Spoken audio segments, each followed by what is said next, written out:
አዲስ አበባ የሁላችን ናት።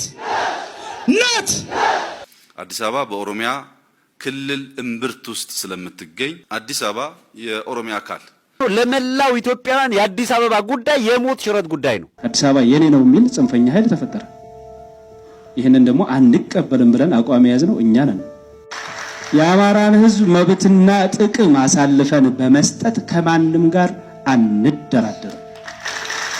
አዲስ አበባ ላይ ገነባ ምየ ምኒልክ መሆኑን አውቅም እንዲያተ ማከማከራቱ ተባሱ እሺ ንጉስ ምኒልክና ጣይቱ ባይኖሩ ኖሮ አዲስ አበባ ከተማ ሆና ለክርክር አትነሳም ነበር። ወይ ደብረ ቢሾፍቱ አካባቢ እንዳለ አንድ ገጠር ወይ አዳማ አካባቢ እንዳለ አንድ ገጠር ነበርች። በቃ ለኑሮም የሚሆን ዛፍ የሌለባት በቂ ውሃ የሌለባት አንድ ገጠር ነበርች። ገጠር ሆና ነበር የምትቀረው።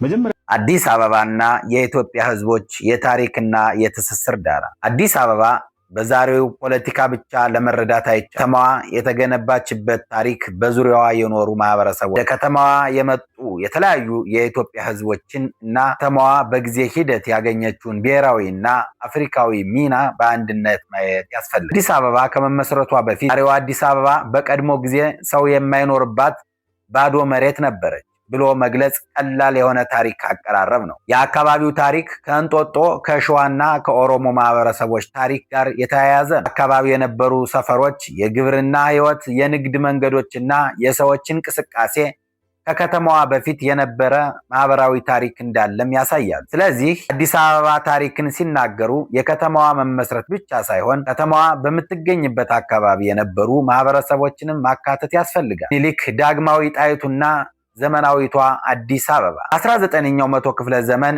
መጨረሻ አዲስ አበባ በምኒልክ ዳግማዊና በእቴጌ ጣይቱ ዘመን ቋሚ የኢትዮጵያ ዋና ከተማ ሆና መገንባት ጀመረ። የተባበሩት መንግስታትም ከተማዋ በ1887 እንደተመሰረተች ይጠቅሳል። ከዚህ ጊዜ ጀምሮ ከተማዋ የመንግስት ማዕከል ብቻ ሳትሆን የንግድ፣ የትምህርት፣ የሃይማኖት፣ የባህልና የፖለቲካ ማዕከል ሆና ማደግ ጀመረ። ሂደት ከኢትዮጵያ የተለያዩ አካባቢዎች ሰዎች ወደ ከተማዋ መምጣት ጀመሩ። ይህም አዲስ አበባን በብዙ ቋንቋዎች፣ ባህሎችና ማንነቶች የተገነባች ከተማ እንድትሆን አደረገ። የአማራ ህዝብና አዲስ አበባ ከአማራ ህዝብ ጋር ያለው የከተማዋ ትስስር በተለይ በዘመናዊ የኢትዮጵያ መንግስት ታሪክ ውስጥ ጠንካራ ነው። መንግስት፣ የምኒልክ ዘመን የመንግስት ተቋማት፣ የአማርኛ ቋንቋ እንደ መንግስትና የሥራ ቋንቋ መስፋፋት እና ወደ ከተማዋ የተለያዩ ሰዎች መምጣት አዲስ አበባን ከአማራ ታሪክ ጋር በጥልቅ ያገናኛል። ነገር ግን ይህ ትስስር ከተማዋ የአንድ ብሔር ብቻ ናት የሚል ውሳኔ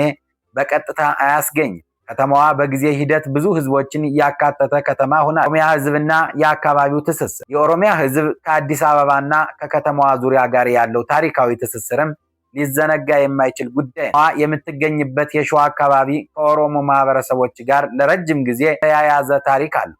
በከተማዋ ዙሪያ ያሉ ቦታዎች የመሬት አጠቃቀም፣ የሰፈራ ታሪክና የማህበረሰቦች ግንኙነት ይህንን ትስስር ለመረዳት ወሳኝ ናቸው። ስለዚህ የአዲስ አበባ ታሪክ ሲተረክ የአማራን ትስስር ብቻ ማንሳት ወይም የኦሮሞን ትስስር ብቻ ማንሳት ሙሉ የታሪክ ምስልን አይሰጥም። መላው ኢትዮጵያ የመጡ ህዝቦች አዲስ አበባ በመንግስት ማዕከልነቷ ምክንያት ከኢትዮጵያ የተለያዩ ክፍሎች ሰዎችን ሳበ። ከትግራይ፣ ከኤርትራ አካባቢዎች፣ ከጎንደርና ጎጃም፣ ከወሎ፣ ከሸዋ፣ ከአርሲና ባሌ፣ ከደቡብ ኢትዮጵያ፣ ከሲዳማ፣ ከወላይታ፣ ከጉራጌ፣ ከሐረርና ከሶማሌ አካባቢዎች ጀምሮ ብዙ ክልሎች የመጡ ሰዎች በከተማዋ ህይወት ውስጥ ተሳትፈዋል። ይህ የህዝቦች እንቅስቃሴ አዲስ አበባን የብዙ ባህሎች መገናኛ አደረጋት። በከተማዋ የምናየው የምግብ፣ ባህል፣ ሙዚቃ፣ ቋንቋ፣ ንግድ፣ ሃይማኖትና የአኗኗር ልዩነት የዚህ የረጅም ህዝቦች መስተጋብር ውጤት ነው። አዲስ አበባ የኢትዮጵያ የጋራ መድረክ። ከተማዋ እያደገች ስትመጣ ከአንድ አካባቢ የመጣ ማህበረሰብ ብቻ የሚኖርባት ከተማ ከመሆን ወጥታ የብዙ ህዝቦች መገኛ ሆነች።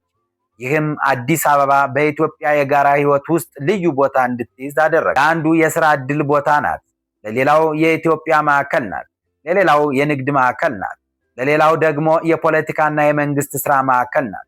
በዚህ መልኩ ከተማዋ የተለያዩ ማንነቶች የሚገናኙባት የጋራ ቦታ ሆናል። አዲስ አበባና የአፍሪካ ታሪክ። ከተማዋ ያላት ትስስር በኢትዮጵያ ብቻ አይወሰንም። እንደ ኤሮፓ አቆጣጠር በ1963 የአፍሪካ አንድነት ድርጅት የዛሬው የአፍሪካ ህብረት ቀዳሚ ድርጅት በአዲስ አበባ ተመሰረተ።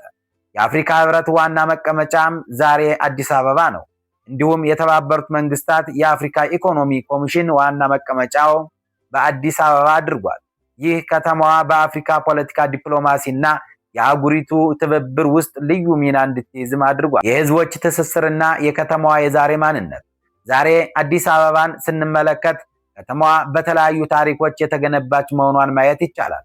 የሸዋ ታሪክ አለ፣ የኦሮሞ ማህበረሰብ ታሪክ አለ፣ የአማራ መንግስትና የባህል ትስስር አለ፣ ከትግራይ፣ ከደቡብ፣ ከምስራቅና ከሌሎች ኢትዮጵያ አካባቢዎች የመጡ ህዝቦች ታሪክም አለ። ይህ ሁሉ ተደራርበው ዛሬ የምናውቃትን አዲስ አበባን ፈጥሯል። ስለዚህ የከተማዋ ታሪክ አንድ ቀለም ያለው ታሪክ ሳይሆን ብዙ ህዝቦችንና ብዙ ትውልዶች የተሳተፉበት የተወሳሰበ ታሪክ ነው።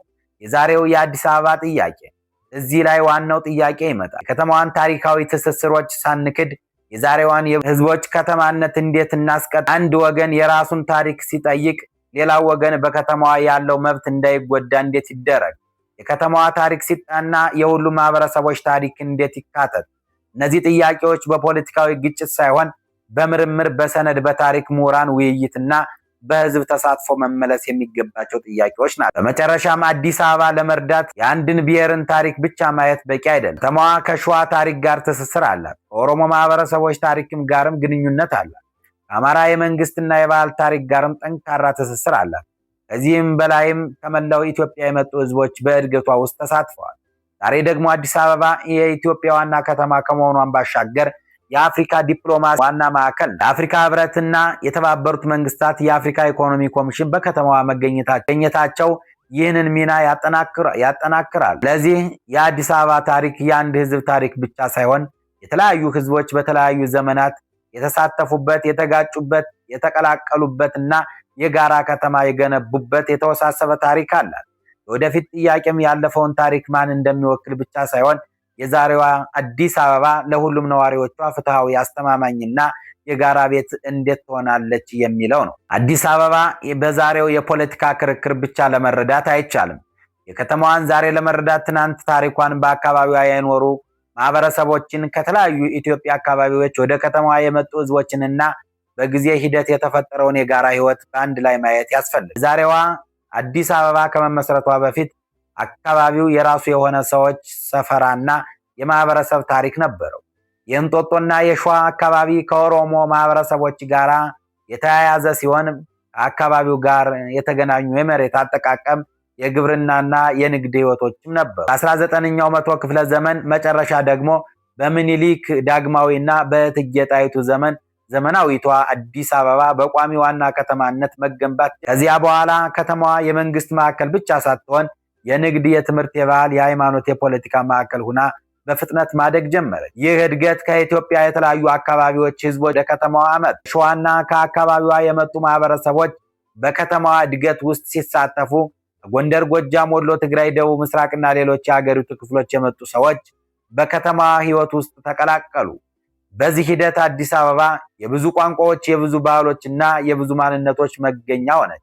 በየአካባቢው የመጡ ሰዎች የራሳቸው ባህል፣ ምግብ፣ ሙዚቃ፣ ቋንቋ፣ አኗኗር ይዘው ሲመጡ እነዚህ ልዩነቶች በከተማዋ ውስጥ ተቀላቅለው የዛሬዋን አዲስ አበባ ማንነት ለመፍጠር አስተዋጽኦ አደረጉ።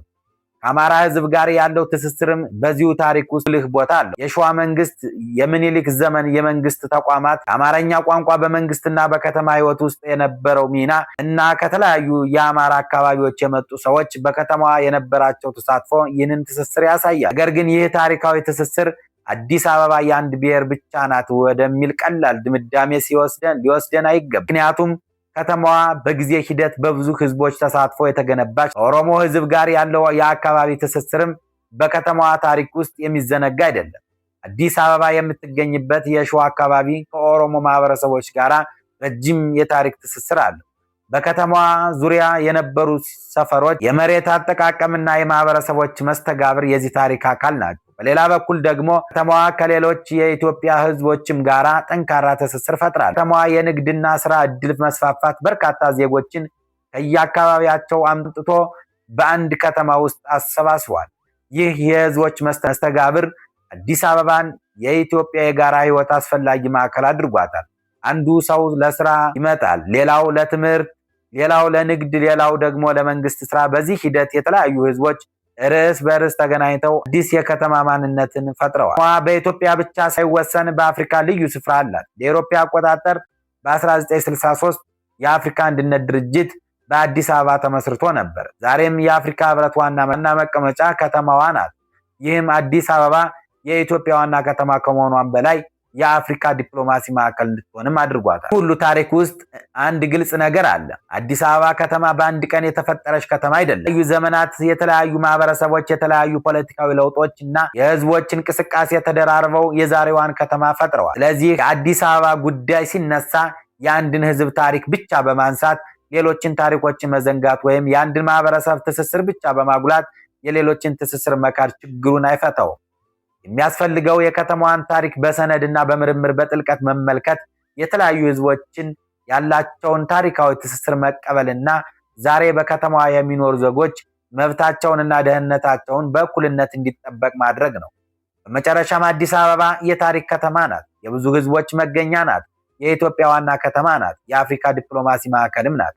ወደፊቱ አዲስ አበባ ደግሞ ያለፈውን ታሪክ እያከበረች የተለያዩ ህዝቦች ትስስር እየጠበቀች ለሁሉም ነዋሪዎቿ እኩል መብትና እድል የምትሰጥ የጋራ ከተማ መሆን ይገባታል ባይ ነኝ። ውድ አድማጮቻችን ምን ትላላችሁ? ሀሳባችሁን በኮሜንት አስቀምጡ። አጠቃላይ አዲስ አበባ ጉዳይ የአንድ ቀን ወይም የአንድ ቡድን ጉዳይ ብቻ ሳይሆን ከረጅም የኢትዮጵያ ታሪክ ከተለያዩ ህዝቦችና የከተማዋ እድገት ጋር የተሳሰረ ሰፊ ጉዳይ ነው። ከተማዋ በታሪክ ሂደት ከተለያዩ ማህበረሰቦች ጋር ጥልቅ ትስስር ፈጥራለች። ዛሬም የብዙ ብሔሮችና ብሔረሰቦች የጋራ መኖሪያ ናት። ስለዚህ አዲስ አበባ የወደፊት አቅጣጫ በግጭትና በመከፋፈል ሳይሆን በታሪካዊ ማስረጃ፣ በህግ፣ በህዝቦች መብትና በሰላማዊ ውይይት መወሰን። ከተማዋን ታሪክ ለአንድ ወገን ብቻ ሳይሰጥ የተለያዩ ህዝቦች ያበረከቱት አስተዋጽኦ በማክበር ለነዋሪዎቿ እኩል መብትና እድል የምትሰጥ ከተማ መሆን አለበት። አዲስ አበባ የትናንት ታሪክ ብቻ ሳትሆን የዛሬ የጋራ ህይወትና የነገ የጋራ ኃላፊነት ናት።